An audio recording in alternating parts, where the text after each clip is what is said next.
If you've ever had trouble doing a skin fade on dark and coarse hair, then it's completely fine because I always mess up on them. Maybe we won't today.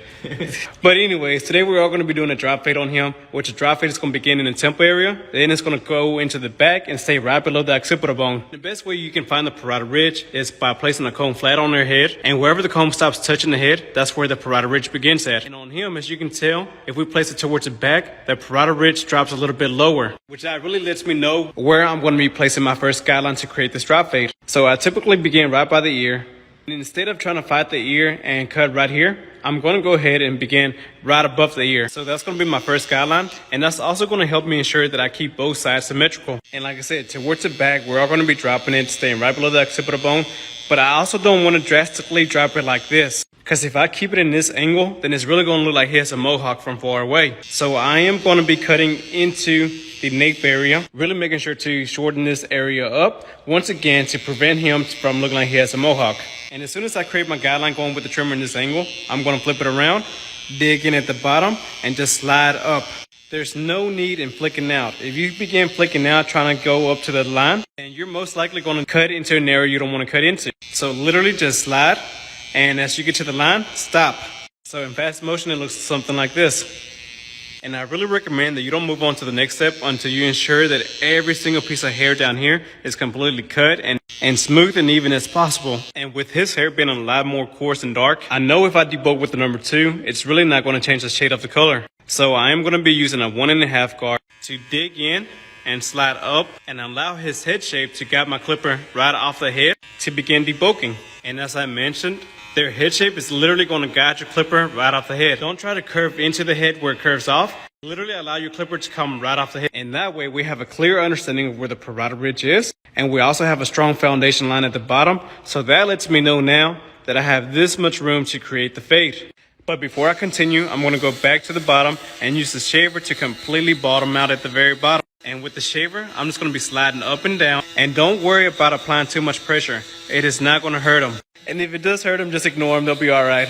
But also, whenever you're doing this, don't go all the way up to the line. Literally stop about 1/4 inch right before you get to the first initial guideline that you created. And that is now going to create a subsection right before the first guideline that you created. So then you're going to go back up to that first line. And this time, just going to go with the grain. And that's really going to allow you to fade out that subsection that the shaver created. Now that we have our foundation set in, I can now switch into my clipper and open the lever all the way, which is going to extend the top blade away from the bottom blade, allowing it to cut a little bit longer. So same process, I'm going to lay the clipper flat and tilt in on the beveled edge of the blade. And once again, just slide up and down.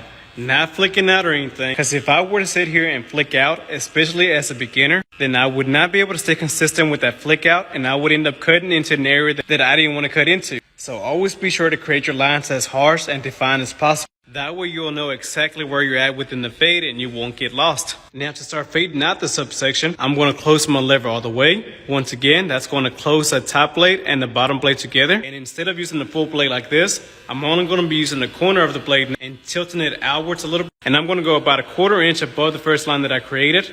But then as I work my way up within that section, I'm going to be opening my lever one edge at a time, making sure to go up a little bit higher within that section every time that I open up the knot, until my lever is fully open and I'm at the top where I first began. So now the bottom line is completely faded out and we created gradiency within that section. But notice I only worked in this part first. Now I'm going to continue working in small increments throughout the whole side. And that way I can focus on one specific area and not get overwhelmed by looking at the whole thing. After the whole side is faded out, now I can switch into the number 1 guard. But like I said, since his hair is a lot more coarse, I'm going to go ahead and jump into the lever closed on the number 1. And that's going to allow me to save some time since I don't have to go through some of those steps. But notice I'm still following the same head shape pattern on him. That way the fade can really flow easily throughout the whole thing. And now to fade out the line between the 0 and the 1, a half guard is going to do the job. But of course, one more time, I'm going to skip a couple steps and just go into it with that lever all the way closed. Also keep in mind not to use the full blade, but only the corner of the blade to really work in a small specific area. Especially whenever it comes to dipping down with the drop fade, I'm really making sure to use a corner to really be able to create that curved shape around the head. And since at the beginning I debulked with the 1.5 guard, now I'm going to take out the middle line in between the 1.5 guard and the number 1, with the number 1 with the lever all the way open. Because essentially, this is a number 1 right now with the lever closed, but whenever you open it, it becomes equivalent to a 1.5. But it's still going to offset it just a little bit to where it cuts a little bit shorter, and it can completely fade out the line between those two. But now to finish off into the top, once again, I left up with the 1.5, so a number 2 is going to come in. And this time, instead of going all the way off the head, I'm actually not going to be going right off the head with the number 2 now, because we still have a lot of bulk in this area. So I'm just going to be digging in slightly and going 45-degree angle this way. Still not cutting into the head like this, but just pretending like it's an airplane that's taking off, going to California instead of to New York. Now, we ended up with the drop fade that really contours to his head shape. All because we had a really strong foundation from the start. Next time somebody with really coarse, thick hair comes sits in your chair, don't panic, just execute.